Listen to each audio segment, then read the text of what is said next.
Right, so welcome to the Patreon edition of the I Vike It podcast. I'm back with the Rookery Meadery, and I've got 3 bonus questions for you. So the first one is, what's the worst food you've ever eaten? So going back to your Viking food question, I have a sort of, phobia is far too strong a word, but an issue with meat on the bone. I can eat meat off the bone if I have a moment to prepare.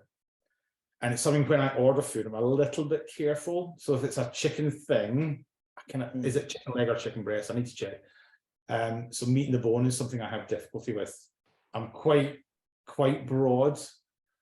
Apart from that, I remember, if you've got a moment, years ago we were in the Waverley. Mum and I took a trip in the Waverley, the Stats paddle steamer boat that used to sail out of Ayrshire, where I grew up. Went to the Waverley, really nice day. Had lunch at the wee restaurant inside, and I had chicken and chips. I was about 10, 9 or 10, chicken and chips. And this bare plate of an oven roasted chicken leg and some chips arrived. And I looked at it and looked at Mum and went, I can't. Because it was a surprise. As I say, I can work up, if I'm going to somebody's house or whatever, I can prepare myself mentally, but this just arrived. Just can't. Yeah. So we said, well, I'm not going to waste it. Should we take it back for the dog? Yeah, take it back for the dog. So we wrapped up in a napkin, put it in Mum's handbag, and cracked on. And the wee girl, the waitress, came back. It was the same waitress that put down a chicken leg in front of me. And I'd eaten all my chips. And she picked up this plate that was completely empty, and she looked in horror at me. And you said, you ate the bone? So yeah, chicken bones, meat in the bone. Okay. All right. So what's the most memorable meal you've ever had? At university, so I did Gaelic studies at university at Aberdeen. My now wife, then girlfriend, was in the same course just a year behind me, so we did Gaelic studies. We ran the University of Aberdeen Reenactment Society. We ran UARS. So we did lots of sword fighting, all the rest of it. And it was the Christmas of my final year, players' 3rd year. We decided to have a medieval banquet. So in my flat, so it's essentially my bedroom. But we had a couple of my reenactment friends, Claire, me, and we invited our 2 favourite lecturers. So Meg Bateman is an absolute sort of centre of the Gaelic world, beautiful poet in her own right, as well as an academic. But she was just Meg. And so we invited Meg over, and Uncle Colm, Professor Colm O'Boyle, is again Irish and Scots Gaelic scholar, historian. He taught me almost everything I know about Celtic civilization and Celtic history. Cracking, still at university, still up in Aberdeen. So we invited them. So we've got a bunch of students and mates, plus 2 very highly considered lecturers and academics in the field. And the meal started with the fight for the hero's portion. So we see this in some of the Irish mythology. The champion of the day gets the first cut of meat. So we went out onto the street with swords and shields and fought. Anyone who's done reenactment might have sucker of treachery. Every person for themselves. All rules are forgotten. All bets are off. Any trickery, subterfuge, ganging up, anything goes.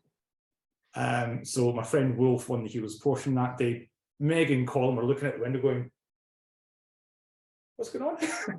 We came in, but all the food, or as much of the food as I could, was either from local farms. We had no plates. We baked bread trenchers. Yeah. So the table had no plates on it. We put down a flat bread, and you got your stew on your bread. You ate the stew, and then you scooped up the bread. The greens were foraged. This is my first foray into foraging. Yeah, that's probably one of my most memorable meals. It was just brilliant fun. Really silly. It was either beer or meat. Everything I brewed, we cooked. Yeah, that's possibly one of my most memorable meals. Awesome. So the last question is, you've died and your family are preparing your grave goods. What food and drink do you get to take to Valhalla? Mead, obviously. Have to be. So I've always thought about my grave goods, but I've not considered the food and drink beyond mead. So for me, my sword would be there, and a couple of other things, and possibly my bow. I'm not a great archer, but I love archery. I did my dissertation on a bow, on a thing called anyone who's looked at their Celtic mythology might have heard of Cuchulainn, the Hound of Ulster.